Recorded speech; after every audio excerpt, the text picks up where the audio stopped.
Hello అండి అందరికీ welcome to SMS channel. ఇక్కడ నేను కీమా బాల్స్ చేస్తున్నానండి మటన్తో.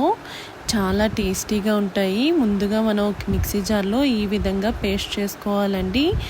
ఆ పేస్ట్ చేసుకున్న మిశ్రమాన్ని ఇలా ఈ విధంగా మనం బాల్స్లా చేసుకొని స్టీమ్ చేసుకోవాలి.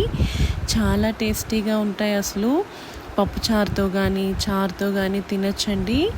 చూడండి, ఈ విధంగా మనం స్టీమ్ చేసుకొని ఇలా బాయిల్ అవ్వాలి.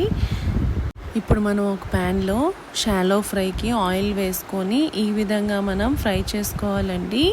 కొంచెం ఈ కలర్ వచ్చేంత వరకు ఫ్రై చేసుకొని సర్వింగ్ బౌల్లోకి తీసేసుకోవాలి. మా పిల్లలకైతే చాలా ఇష్టం అండి ఇది.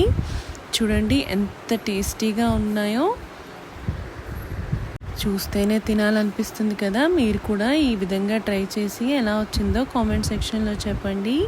Please do like, share and subscribe to our channel. Thank you for watching.